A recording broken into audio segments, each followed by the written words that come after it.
Misafirler de var, onları da takdim etmek istedim. AK Parti ilçe başkanlığından temsilci olan beyefendiler gelmişler, hoş gelmişler, sefalar getirmişler. Yine Yeniden Refah Partisi'nden temsilcilerimiz var aramızda, hoş gelmişler, sefalar getirmişler. Saadet Partimizden tekrar temsilcilerimiz var arada, onlara da hoş geldiniz, sefalar getirdiniz diyoruz efendim. Diğer STK'lar için de aynı şekilde programımıza katıldıkları için teşekkür ediyoruz. Allah Ya Rabbi, Gazze'yi bebeklerin, çocukların, yaşların ve her yaştaki kullarının kanları ile beraber viraneye çeviren kafir, zalim ve bileşenlerini İslam ve Müslümanların düşmanları olan bu vahşi sürülerini Kahhar isminle eyle. Amin. Bu yaratıkları bu dünyada tüm nimetlerden mahrum eyle. Ahirette de cehennemde hazırladığın o korkunç azaplara düçar eyle. Amin. Ey yüce Rabbimiz! Meleklerini direniş gruplarına katarak insanlıktan ve merhametten yoksun olan bu iğrenç yaratıkları helak eyle. Amin. Allah'ım Gazze'de ve başka yerlerde hayatta kalan kardeşlerimizi koru. Amin. Yaralı olanlara acilen şifalar ikram eyle. Amin. Tedavi olabilecekleri, barınabilecekleri mekanlar nasip eyle. Amin. Kimsesiz kalanları teselli edebilecek olanlara sabır ve sebat nasip eyle. Amin.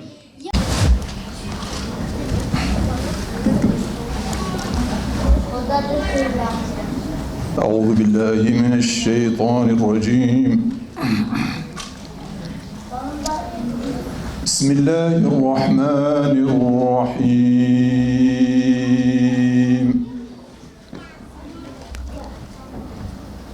إنا فتحنا لك فتحا مبينا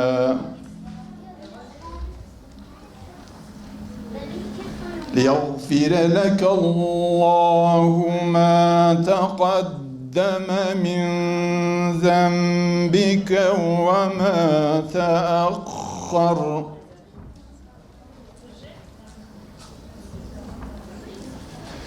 ليغفر لك الله ما تقدم من ذنبك وما تأخر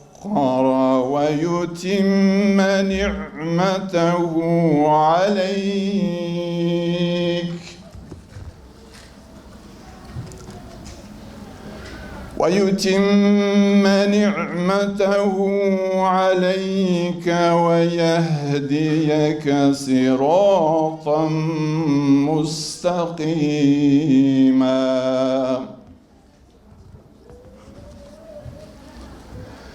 وينصرك الله نصرا عزيزا Bismillahirrahmanirrahim. Alemlerin Rabbi olan Yüce Allah'a hamdü senalar olsun. Müslümanların biricik rehberi Efendimiz Hazreti Muhammed Mustafa'ya selat ve selam olsun. Peygamberimizin gökyüzündeki yıldızlara benzettiği seçkin sahabilerine selam olsun. Peygamber sevdaları olarak düzenlemiş olduğumuz programımıza uzaktan yakından davetimize icabet ederek gelen siz saygıdeğer misafirlerimiz hoş geldiniz, sefalar getirdiniz. Muhterem konuklar, bildiğiniz gibi sahabe Resulullah'ın safında hayat, iman ve cihattır. İnancını kuşanarak mücadeleyi omuzlayanlardır. Peygamber Efendimiz sallallahu aleyhi ve sellem davasının yarenleri olan sahabeyi insanlığın ve ümmetin en hayırlıları olarak nitelendirilmiştir. Peygamber Sevdaları Vakfı olarak örnek nesil, örnek insanları olan sahabeyi her yıl Kasım ayı, sahabe ayı temasıyla yolumuzu aydınlatan Yıldızlar programı vesilesiyle tanımaya, tanıtmaya, anlatmaya ve anlamaya çalışıyoruz. Bunun yanı sıra ayrıca her yıl onu oku, onu yaşa temasıyla Peygamber Efendimizin hayatı binlerce kişiye ulaştırmak için Umre ödüllü siyer yarışması ve kutlu doğum etkinlikleri de düzenliyoruz. Bu yılda cahiliyenin kirletemediği genç yaşında İslam'ı kabul eden Hazreti Peygamber'in Eminül Ümme, yani ümmetin emini dediği Ebu Ubeyde bin Cerrah radıyallahu anh'ın hayatını ele alacağız inşallah. Bugün burada bizler Allah Resulü'nün seçkin sahabeleri için bir araya geldik. Fakat Siyonist terörün çetesinin Gazze'de çoluk çocuk, kadın yaşlı demeden sistematik bir katliam ve soykırım yapması bizlerin derinden üzmektedir. Yüreklerimizi adeta parçalamaktadır. Bununla birlikte Gazze'li Müslümanların mübarek direnişlerinde dolayı gıpta etmekteyiz kendilerini. Gazze'li kardeşlerimizin direnişini İslam ümmeti için bir diriliş vesilesi olarak görmekteyiz. Bugün İslam ümmeti olarak Siyonist Yahudilerin önderliğindeki Batı dünyasına karşı varlık savaşı vermekteyiz. Tarihi hakikatler ışığında baktığımızda bugünkü Gazze direnişi hakla batılın savaşı olup Müslümanların ilk kıblesi olan Mescid-i Aksa'nın özgürlüğüne kavuşturulması savaşıdır. Bu mücadele doğrudan veya dolaylı destek vermek tüm İslam ümmeti üzerine farzdır. Elimizdeki verilere göre 583'te Mekke'de dünyaya geldi. 610'lu yıllarda Hazreti Ebubekir Efendimiz radıyallahu anh'ın aracılığıyla İslam'ı seçti. İslam'ı seçmesiyle beraber başta babası olmak üzere onlardan işkence görmeye başladı. Artık Müslüman olmak, mağdur olmak da bir oldu. Okuma yazmayı bilen nadir insanlardan biriydi. Fakat Mekke onu seviyordu, Müslüman olunca ona düşman oldular. En çok da babası. Asıl adı aslında Amir bin Abdullah bin Cerrah'tır. Babası ona o kadar düşmanlık etmiş ki babasıyla anmıyoruz onu. Dedesiyle anıyoruz. Ebu Ubeyde bin Cerrah diyoruz. Babasını atlıyoruz. Mesele bu kadarcı. Ve Habeşistan'a hicret etti. Sonra Medine'ye hicret etti. Resul-i Ekrem sallallahu aleyhi ve sellemle her savaşta, her cihatta birlikte oldu. Uhud'da Hazreti Muhammed Mustafa sallallahu aleyhi ve sellemin o mübarek zırhlı miğferleri çenelerine baktığında onu dişiyle çıkarmaya çalıştı ki, özetle geçiyorum, hatırlatıyorum, eminim ki bu arif bir topluluk biliyor. 2 dişi orada şehit oldu. O sadece Resulullah'a iman etmemişti kardeşler. Aynı zamanda Resulullah'ı sevmişti. Çocuklarımıza yetiştireceğimiz nokta burası. İman etmek yetmez, sevecekler, sevdalı olacaklar Resul-i Ekrem sallallahu aleyhi ve selleme.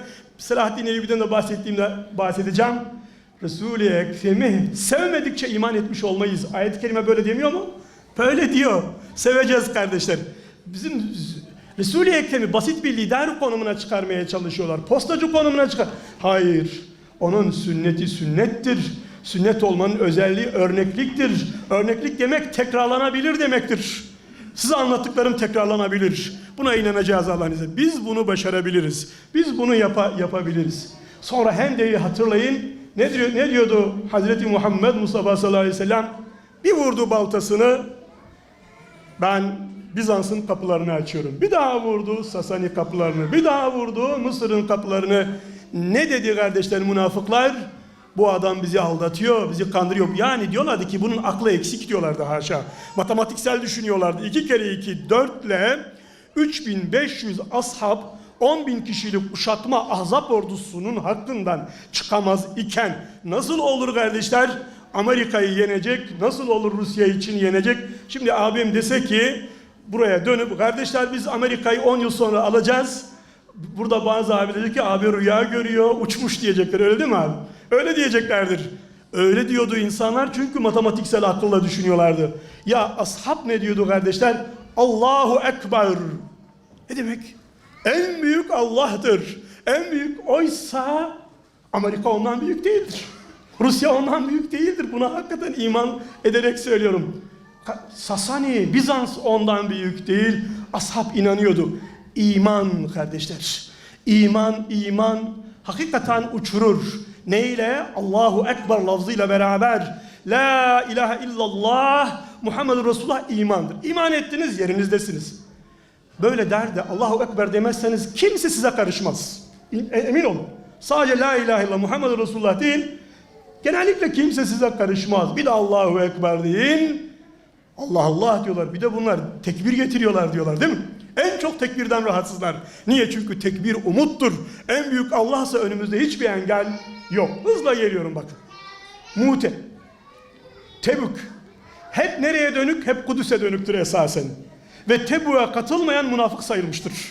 Tebük'e katılmayan münafık sayılmıştır. Dikkat. Üsame bin Zeyd'in ordusu genç ordu. Kimin? Resulullah'ın son ordusu. Hazreti Ebubekir Efendimizin ilk ordusu nereye dönük? Şam'a yönelik, yani Kudüs'e yönelik kardeşler.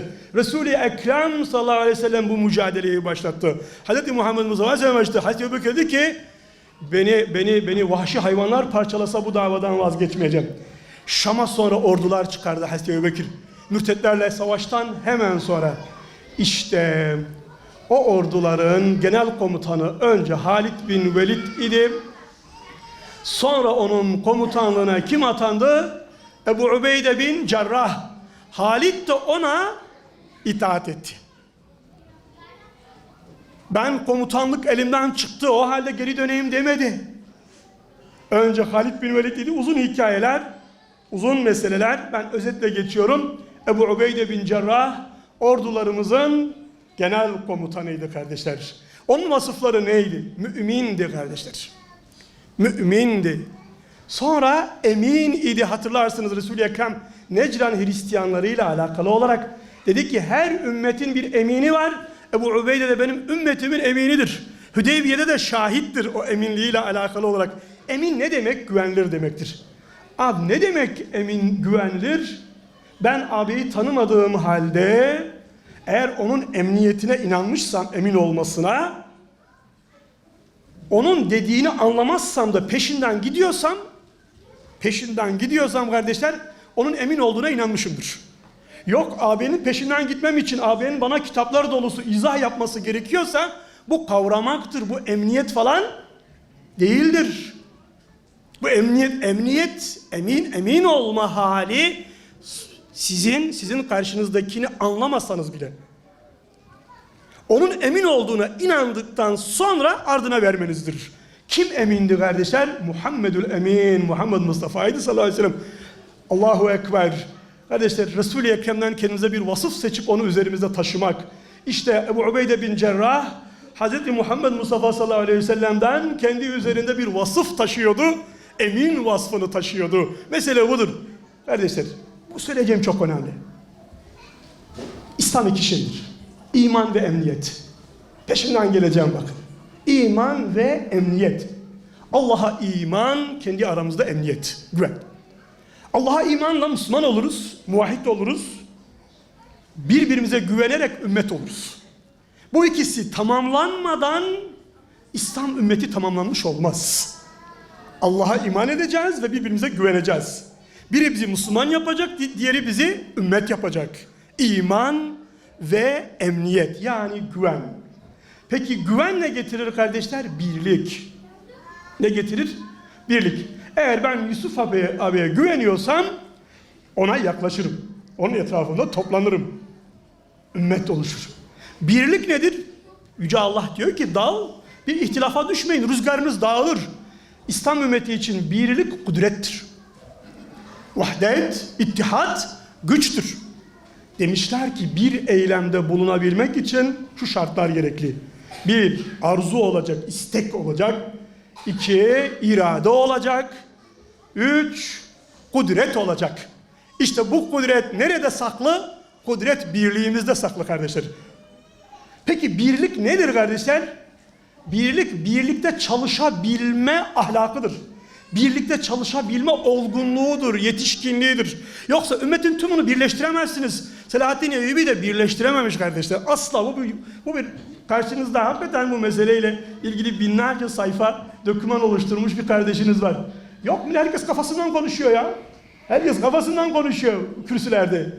Selahaddin Eyyubi azıcık bir şeyler bir araya getirebilmiş. Ama birlikte çalışmayı öğretmiş. Ben şimdi ona başarabilmiş bunu size anlatacağım.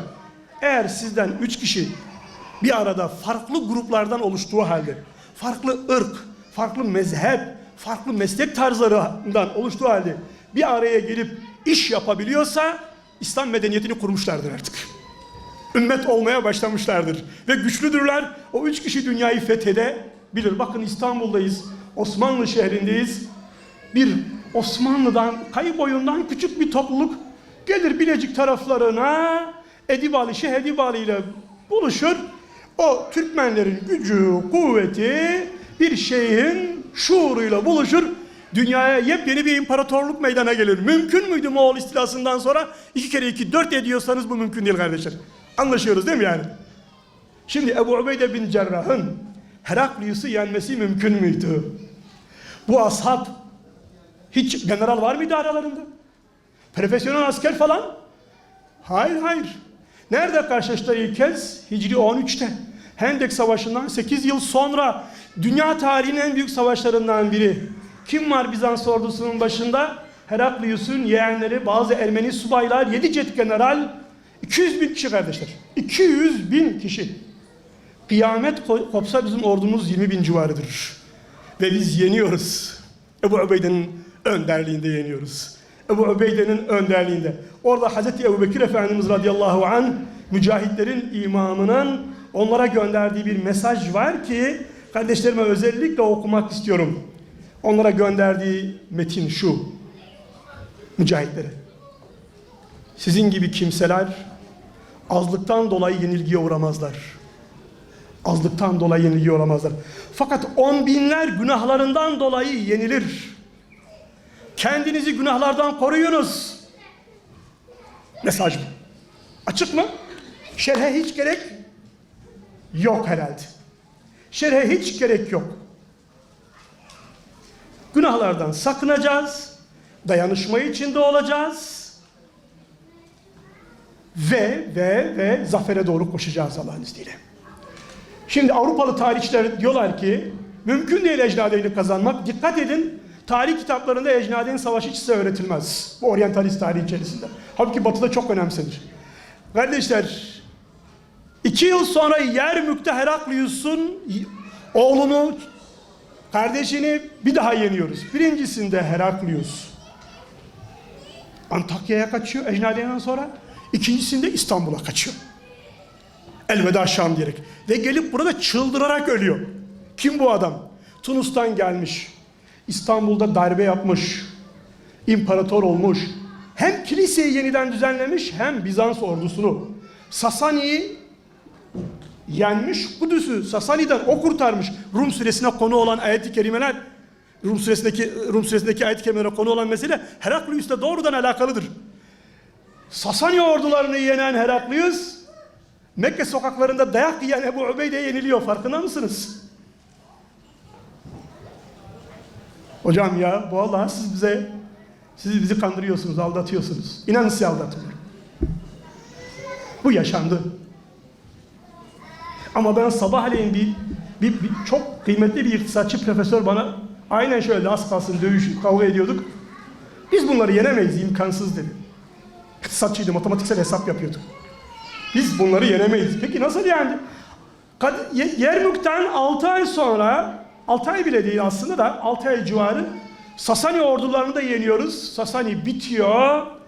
Bizans tüm Mısır ve Şam'dan bir süre sonra çekiliyor kardeşler. Geriye kalıyor. Neresi? Kudüs. Ve Ebu Ubeyde ordusuna soruyor. Nereye gidelim? Diyorlar ki sen ümmetin eminisin. Nereye git derseniz biz oraya gideriz. Bakın hele bir söyle anlayalım demiyorlar. Emin çünkü güveniyorlar. Diyorlar ki Hazreti Ömer'le istişare edelim. Riyaset var. İstişare edelim, hay hay diyorlar. Hazreti Ömer ve Efendimiz Mescid-i Nebevi'de istişare ediyor. Hazreti Ali Efendimiz diyor ki Mescid-i Aksa, Resul-i Ekrem'den rivayetlerle. Ve aslında kardeşlerim, ben buraya bir açık su koymuştum ama aslında Şam bölgesinde her şehri bir ordu fethediyor. Mescid-i Aksa'ya fetih için Şam'da bulunan 7 ordunun 7'si gönderiliyor. Aralarında Halid bin Velid de var, Şurahbil bin Hasene de var ve başka komutanlar da var. 7 bu ümmetin birliğidir kardeşler. 7 ordunun 7'si. Hemen inşallah böyle hızlı ilerlemeye çalışacağım. Şehir teslim olmak istediğinde Hazreti Ömer'i istiyorlar. Hazreti Ömer uzak demiyor. Medine'den Mescid-i Aksa'ya geliyor ve şehri bizzat kendisi teslim alıyor. Bizzat kendisi teslim alıyor. Mekke Resul-i Ekrem tarafından fethedilmiş. Resul-i Ekrem'den sonra hiçbir halife şehir fethine katılmamıştır. Sadece Kudüs bir halife tarafından fethediliyor. Hazreti Ömer Efendimiz tarafından. Sadece Kudüs bir halife tarafından fethediliyor bu. Ebu Ubeyde radıyallahu anh, kardeşler, öyle emin ki Humus'u daha önce almış bu Yermük meselesinde. Halktan da vergiler almış, cizye almış. Sonra Humus tehlikeye girdiğinde şehri terk etmek zorunda kalıyor. Bir aranot olarak ifade ediyorum. Hristiyanları çağırıyor. Verginizi iade ediyorum diyor. Diyorlar ki efendim niye iade ediyorsunuz? Biz diyor bu vergileri sizi korumak için aldık size. Şimdi sizi koruyamayacağız. Bizans'la savaşa gidiyorum. Vergilerinizi iade ediyorum. Diyorlar ki istediğin zaman geri dönebilirsin. Şerine sana veririz. Hakikaten de öyle yapıyorlar. Bir aranot olarak ifade edeyim. Biraz hızlı geçiyorum. Sonra taun hastalığı, veba çıkıyor kardeşler. Ve Ebu Ubeyde ordusunu terk etmiyor. Hazreti Ömer gel diyor Medine'ye. Hayır gelmeyeceğim diyor. Bize neyi öğretiyor? Bu emin insan bize fedakarlığı öğretiyor.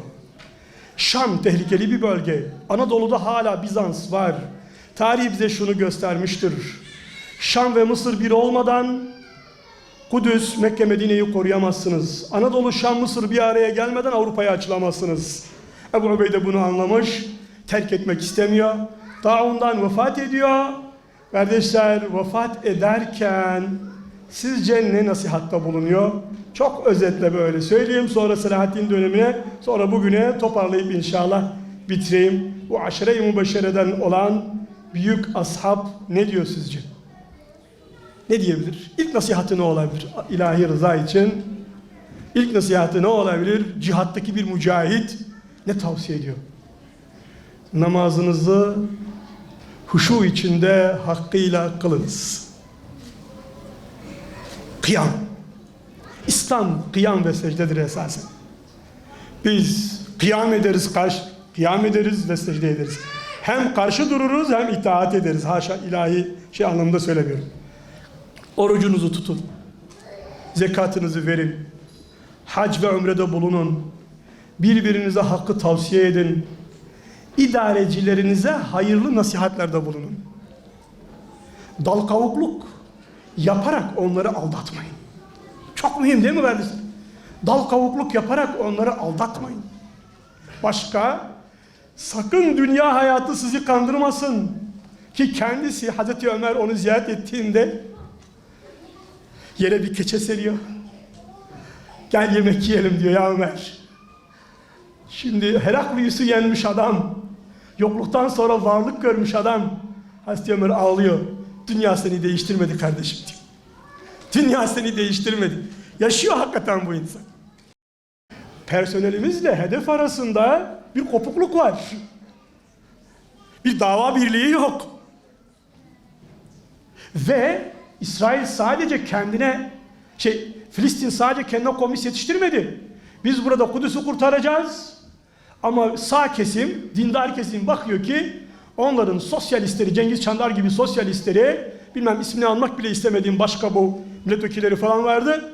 Beka Vadisi'ne oraya buraya gidip Filistinlilerin yanında komünist militanlığı öğrenip gelip burada Allah'ı inkar edip gençlerimizi dinsizleştirdiler. Doğru mu? Kudüs imamdır. Bakın bizi uyandırıyor. Elhamdülillah. 50 gündür onun sayesinde eminim ki bu topluluktan pek çok kişi teheccüde kalkıyor. Allah'ın izniyle. Doğru mu? Dualar ediyor. Şimdi Kudüs bize Marx'ı öğretecek. Farkında mısınız? Nasıl bizimle oyun oynuyorlar? Nasıl bizim beynimizle oynuyorlar?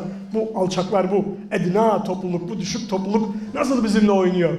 Ve Şeyh Ahmet Yasin'in rolüne şimdi oradan geleceğim. Ne oldu diye. Bu komünistler kavga ettikçe İsrail'e alan kaptırdılar kardeşler. Yaşasın Filistin, yaşasın Kudüs. Önce Filistin'den çıktılar. Sonra Lübnan'dan çıktılar. Tunus'a gittiler. Zannederim en son Cezayir'de falandılar ki Şeyh Ahmet Yasin imdada yetişti. Kimdi Şeyh Ahmet Yasin? Kardeşler bir Kur'an kursu hocası. Aynı zamanda bir ilkokul öğretmeni. Doğru mu? Şimdi güç, fizik, kuvvettir. Doğru mu? Öyle düşünüyoruz. Belden aşağı felç mi? Peki burada fizik var mı arkadaşlar? Matematiksel hesaba göre bu beden, felçli beden bir şey yapabilir mi? Şu suyu alıp içemiyor neredeyse. Hiçbir şey yapamaz. Ama fiziki kuvvet yoktu da kardeşlerim irade vardı, irade. İman vardı. O la ilahe illallah Muhammedur Resulullah dediği gibi Allahu Ekber de diyordu.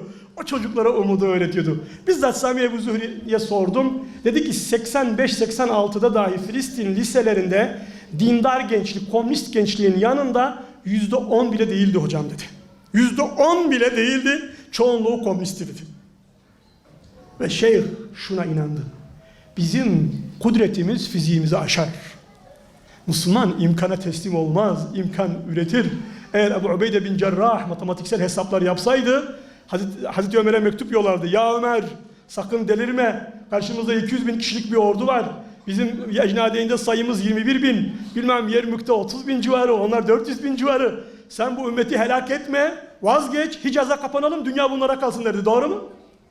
Nitekim Talat Paşa ve arkadaşları Balkanların istilası karşısında Sultan Abdülhamit Han Hazretlerine böyle söylemişlerdir. Bunlar güçlü, biz kaçacağız demişlerdir. Edirne'de esirken, onların esiri durumundayken. Ama Şeyh Ahmet Yasin o felçli haliyle ki iradenin adeta heykelidir. Caiz olsa iradenin heykeli diye her Müslüman şehrine bir Şeyh Ahmet Yasin heykeli dikmek lazım. Ümmet ne yapabilir diye. Fiziğimize bakmayacağız. Ama fizik için imkanlar hazırlayacağız. Güç hazırlayacağız. İşte onun semeresi olarak Muhammed Deyfler yetişti kardeşler. Onun semeresi olarak Ebu Ubeyde bin Cerrahlar, Ebu Ubeyde fark etmez yetişti. Bir şey yaptı, farkında mısınız? Filistin'de aslında birçok akım var. Peki İzzettin el-Kassam kimin adı? Oradaki 1930'lu yıllarda İngilizlere karşı mücadele eden Suriyeli bir Nakşibendi şeyhi kardeşler. Hareket ne? İhvan-ı Müslümin hareketi. Silahlı kanat, Sufi. Aslında birlikte kudret var. Onun için tepelerine bomba yağıyor. Ve annelerimiz, mübarek annelerimiz ne diyorlar? Elhamdülillah diyorlar. Babalar Resul-i Ekrem'e selam söyledi evlatlarına. Şehit evlatlarının kulaklarına fısıldıyorlar. Doğru mu? İşte personelle hedef arasındaki o kopukluk ortadan kalktı. Allahu Ekber yeni bir umut doğurdu ve Arafat'ın Allah-u Teala affetsin. Selahaddin'in özelliklerinden biri de müsbet olmaktır. Gün birbirimizi kınama günü değildir. Gün hainleri sayma günü değildir. Menfi olan dağıtıcıdır. Öfke dağıtır. Doğru mu? Sevgi buluşturur. Gün iyilikleri sayma günüdür. Gün iyilikleri takdir etme günüdür ki şükür ve teşekkür nimeti artırır kardeşler. Gün hainleri büyüklerimiz bilecek, kayıt altına alacak. Halka hainler sayılmaz. İhaneti saymak ihanete mazeret oluşturur. Gün kahramanlıklar günüdür. Biz kahramanları anacağız Allah'ın izniyle. Biz kahramanları ve kahramanlıkları anacağız. Çok mühim bir mesele. Gün birlik olma günüdür. Gün birbirimizi takdir etme günüdür. Şimdi onun için Arafat'ı asla kınamayacağım. Allah affetsin diyoruz. Fakat o çatıştıkça kaybetti. Ama Şeyh Ahmet Yasin'in küçük generalleri, o taş atan generalleri kardeşler, taş atan generalleri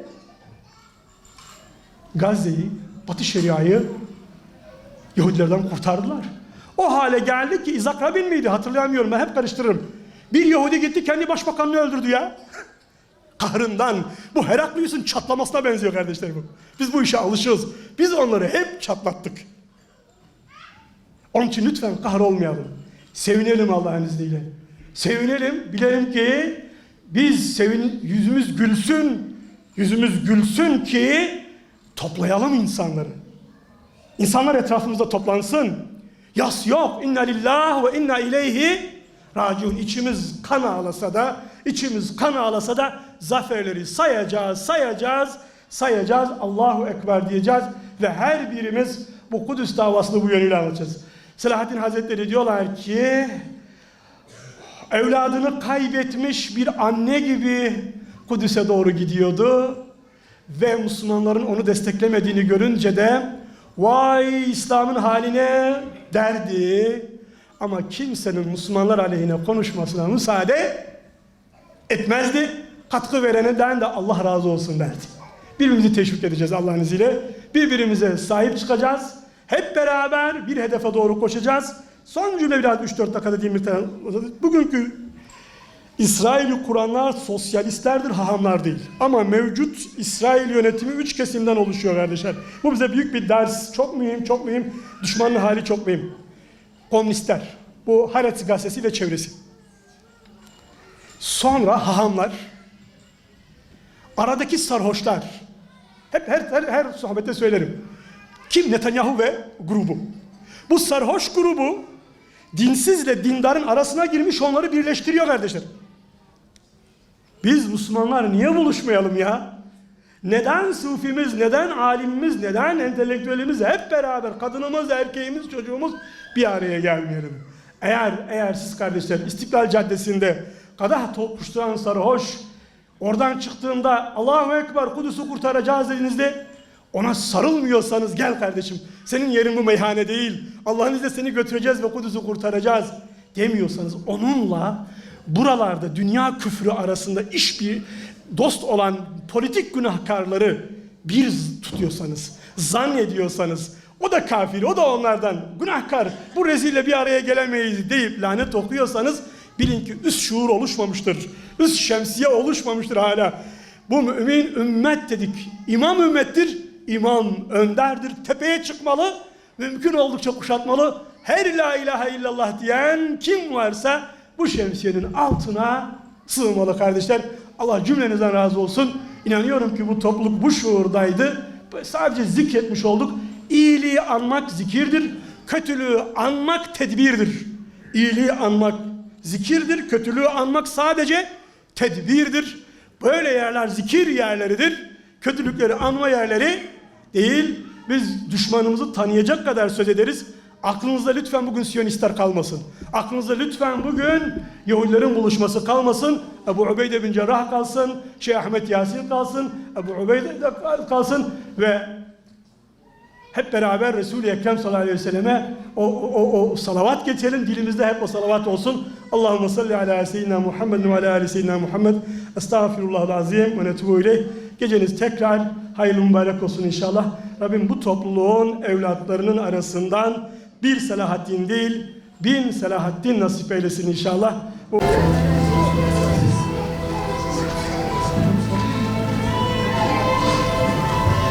Allah'ım, ümmetin tutkunluğunu sana şikayet ediyorum. Ben ki kocamış bir yaşlıyım. Kurumuş iki elim ne kalem tutuyor ne de silah. Sesimle yeri inletecek güçte bir hatip de değilim.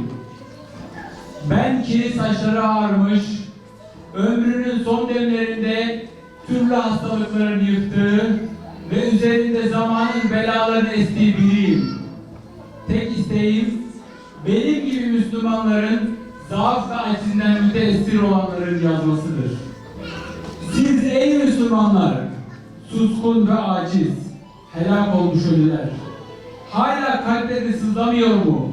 Başımıza gelen bu acı felaketler karşısında bir halk yok mu? Hiçbir kimse yok. Allah için ve ümmetin namusu için kızacak. Şerefli direnişçilerken bizleri katil teröristler ilan edenlere karşı duracak.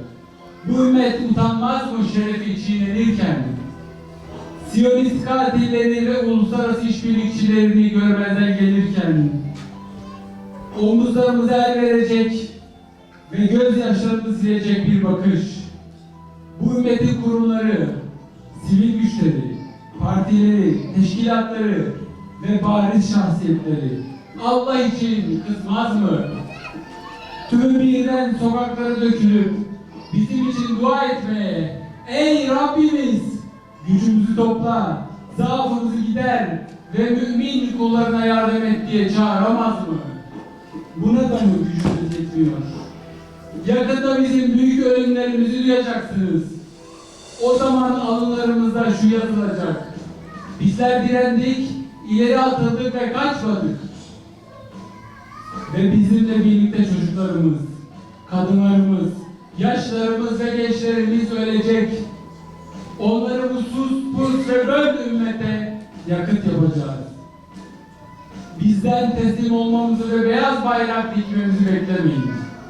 Çünkü biz bunu yapsak da öleceğimizi biliyoruz. Bırakın savaşçı olur ölelim. Dilerseniz bizimle olun. Elinizden geldiğince öcümüzü sizden her biriniz boynuna taksın. Dilerseniz bize acıyarak ölümümüzü izleyin. Temennimiz Allah'ın emanetini safsaklayan herkesten kısas almasıdır. Umarız bizim aleyhimize olmazsınız. Allah aşkına bari aleyhimize olmayın.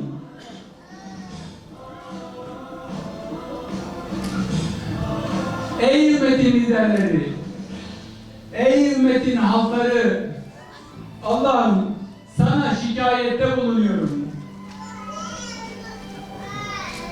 Gücümün azlığını, imkanımın yetersizliğini ve insanlara karşı zaafımı sana şikayet ediyorum. Sen azapların Rabbisin, sen bizim Rabbimizsin. Bizi kime bırakıyorsun? Bize cehennem olacak uzaklara mı? Veya düşmana mı? Allah'ım, akıtılan kanlar, dokunulan ırzlar, çiğnenen ümmetler, yetim bırakılan çocuklar, oğlunu yitirmiş anneler, dul kalmış kadınlar, yıkılmış evler, ifsad edilmiş ekinler aşkına sana şikayette bulunuyorum. Sana şikayette bulunuyorum. Gücümüz dağıldı, birliğimiz bozuldu, yollarımız ayrıldı. Halkımızın zaafını ve ümmetimizin bize yardım edip düşmanı yenmedeki aczini sana şikayet ediyorum Rabbim.